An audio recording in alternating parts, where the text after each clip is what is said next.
ارشاد رب العزت وحی الہی قول پروردگار حکم معبود وآت ذی القربى حقہ، اے رسول اپنے قرابت داروں کو ان کا حق دے دے۔ تم کہتے ہو انبیاء جو چھوڑ کر جائے ان کا کوئی وارث نہیں ہوتا، کہاں لے کر جاؤ گے قرآن بادشاہ کی سائد کو؟ وآت ذی القربى حقہ، اے رسول اپنے قریبی رشتہ داروں کو ان کا حق دے دے۔ اگر حق بنتا نہیں تھا تو اللہ نے کہا کیوں کہ حق دے دے۔ تفسیر در منصور، کنز الاعمال، تفسیر مظہری، تفسیر روح المعانی، ینابی المودت۔ ابو سعید خدری عبداللہ ابن عباس سے روایت کرتا ہے جب آیت وآت ذی القربى نازل ہوئی تو رسول اللہ نے فاطمہ کو فدق بلا کے عطا کیا۔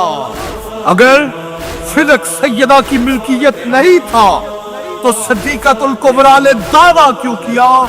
اگر فدق سیدہ کی ملکیت نہیں تھا تو دوسرے صحابیوں نے آ کر بطول کو کیوں نہ سمجھایا فاطمہ تیرا حق نہیں بنتا؟ اگر فدق بطول کی جاگیر نہیں تھا تو رسول اللہ کی کسی زوجہ نے آ کر کیوں نہ کہا کہ آپ ناراض نہ ہو، فدق آپ کا حق نہیں بنتا؟ اگر دعوی ملکیت جناب زہرا صحیح نہیں تھا تو وہ موجود تھا جس کے متعلق رسول اللہ نے کہا تھا علی تو میرے علم کا دروازہ ہے، وہ موجود تھا جس کے لیے پیغمبر نے کہا تھا میں تم میں سب سے بڑا قاضی چھوڑے جا رہا ہوں، وہ موجود تھا جس کے متعلق قرآن نے کہا وَكُلُّ شَيْءٍ نَحْسِنُهُ فِي امام مبین۔ اگر بطول کا حق نہیں تھا تو علی کا حق بنتا، فاطمہ کو سمجھاتے، بطول نہ حق مانگنے جاتے نہ حق بنتا نہیں۔ علی کی خاموشی اور علی کا گواہ بننا ثابت کرتا تھا کہ علی کو بھی پتا تھا وہ حق فاطمہ تھا۔ اگر دعوی حبہ صحیح نہیں تھا صدیقۃ الکبریٰ کا بقول ملاؤ تمہارے، تو وہ جو جنت کے سردار تھے وہ حسنین، وہ جو قرآن بادشاہ کے بقول، وہ جو قرآن سائی کے بقول محمد کے بیٹے تھے، تو وہ جو مصطفیٰ کے بیٹے تھے جنہیں قرآن نے مباہلے میں اللہ کی توحید کا گواہ بنایا، وہ گواہی دینے آئے تھے ہماری ماں سچی ہے۔ اگر حق نہیں تھا فاطمہ کا تو حسن حسین کہہ دیتے اماں تیرا حق نہیں بنتا، حسن حسین کا گواہ بن کے آنا ثابت کرتا ہے وہ حق کے فاطمہ تھا۔ اگر کہتے ہو انبیاء کی وراثت نہیں ہوتی تو جاؤ پھر غیرت مند بنو، ان آیات کو کہاں لے کر جاؤ گے؟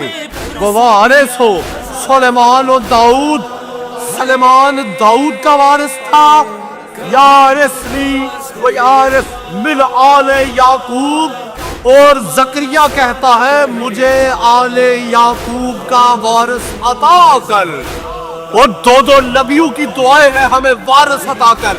تیری حدیث کہتی ہے نبیوں کے وارث نہیں ہوتے، اب تو بتلا سچا اللہ کا قرآن ہے یا تیری حدیث ہے؟ اگر حق نہیں تھا بقول تمہارے تو صدیقۃ الکبریٰ نے گواہوں کے طور پر علی کو، حسن کو، حسین کو اور ام ایمن کو کیوں پیش کیا؟ اگر کہتے ہو بطول سب سے راضی تھی تو زہرا نے یہ کیوں کہا یعنی مجھے رات کی تاریکی میں دفن کرنا اور فلاں فلاں میرے جنازے میں نہ شریک ہو؟ اگر کہتے ہو پردے کی وجہ سے کہا تھا کہ کوئی نامحرم میرے جنازے میں شریک ہو تو سنو، سلمان جنازے میں شریک، ابو ذر جنازے میں شریک، مقداد جنازے میں شریک، عمار جنازے میں شریک، اور یہ تو غیر محرم تھے، یہ کیوں شامل ہوئے؟ تمہاری مت ماری گئی ہے نجس لوگوں، جنازے کا تعلق تو غیر محرم سے ہوتا ہی نہیں۔ اگر کہتے ہو علی نے اپنے دور حکومت میں فدق واپس کیوں نہ لیا جبکہ وہ شیر خدا تھے تو سنو، صحیح بخاری کتاب العلم، صحیح مسلم الباب نقض الکعبہ نہیں سمجھے؟ رسول اللہ نے کہا تھا مسلمانوں کی اماں سے میرا دل کرتا ہے کہ میں کعبے کو گرا کر دوبارہ نئے سرے سے بناؤں، کعبے کے 2 دروازے بناؤں، ایک سے لوگ داخل ہوں، دوسرے سے نکل جائے۔ بناتا اس لیے نہیں ہوں کہیں تیری قوم تازہ مسلمان ہوئی ہے وہ کافر نہ ہو جائے۔ چلو، علی تو شیر خدا تھے، رسول اللہ صلی اللہ علیہ وآلہ وسلم کا تو کلمہ پڑھا تھا امت نے، پھر رسول اللہ نے کیوں کہا مجھے ڈر ہے تیری قوم کافر نہ ہو جائے؟ علی نے سنت رسول پوری کی، صدق واپس نہ لے کر کہ کہیں لوگ یہ نہ کہے علی لوگوں کی جاگیریں چھیننا شروع ہو چکا۔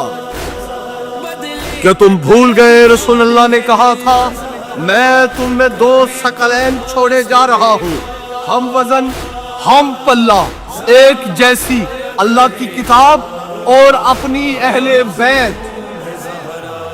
اگر تم نے ان دونوں کی اطاعت کی تو میرے بعد گمراہ نہ ہوگے۔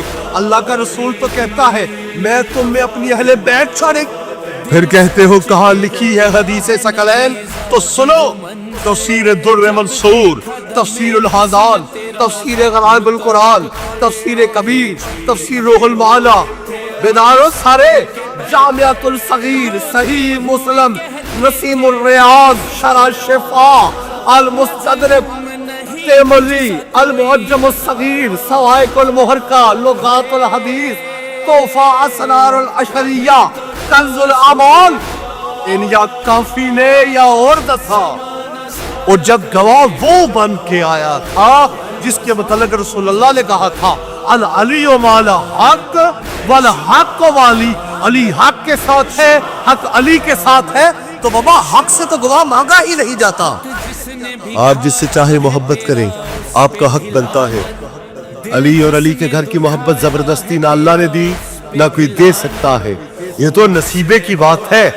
سوال بس اتنا، آپ تو رسول کے مرنے مرتے ہیں، آپ تو کہتے ہیں جو رسول اللہ کے شالوں پر کالی کملی تھی وہ کعبے کے غلاف سے بھی افضل ہے، آپ تو کہتے ہیں کہ رسول اللہ کی نالین ہمارے سر کا تاج ہے، تو میرا پھر سوال اتنا ہے، رسول اللہ نے کہا تھا فاطمہ بذات منی، فاطمہ میرے جسم کا ٹکڑا ہے، فاطمہ میرے جگر کا ٹکڑا ہے۔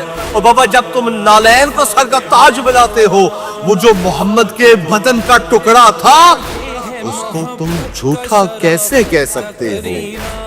کیا تم نے رسول اللہ کا وہ فرمان بلا دیا؟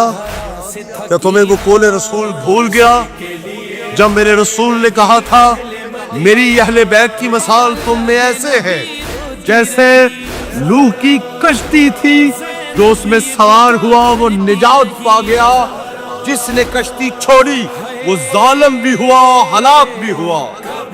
پوچھتے ہو حدیث سفینہ لکھی کہاں ہے؟ تو سنو، کنز الاعمال، المعجم الصغیر، مستدرک، نزول الابرار، تاریخ بغداد، المعارف، صواعق المحرقہ، مشکوٰۃ شریف، حلیۃ الاولیاء، تفسیر در منصور، اور اس کے بعد کچھ نہیں کہنا میں نے اس کے سوا۔ تم تو یہ کہتے ہو کہ تمہارا عبد القادر جیلانی ایک نظر میں 18,000 عالمین دیکھ لیا کرتا تھا، وہ میں نے سمجھ نہیں آئی۔ تمہارا غوث اعظم پوری دنیا دیکھ لیا کرتا تھا، جناب زہرا صدیقۃ الکبریٰ فاطمہ ام الحسنین کو یہی پتہ نہ چلا کہ فدق میرا حق بنتا ہے کہ نہیں بنتا؟ اور بڑی محبت سے یہ بات میں کہوں گا، بڑی محبت سے یہ میں بات کہوں گا، سب سے زیادہ روایات حدیث میں جناب ابو ہریرہ سے آئی۔ کہنے والوں نے کہا ایک رات جناب ابو ہریرہ نے رسول اللہ صلی اللہ علیہ وآلہ وسلم کا بچا ہوا دودھ پی لیا تھا، بچا ہوا دودھ پی لیا تھا، تو یہ حافظہ رسول اللہ کے بچے ہوئے دودھ کی برکت سے تھا۔ انصاف کرو مسلمانوں، اوہ میں نے سمجھ نہیں آئی، جو رسول اللہ کا بچا ہوا دودھ پی لے اس کا حافظہ تو اتنے کمال کا کہ سب سے زیادہ حدیثیں بیان کرے، اور محمد جسے کہے فاطمہ تو میری آنکھوں کا نور ہے، اس کے بارے میں کہتے ہو وہ مسئلہ بھول گئی تھی۔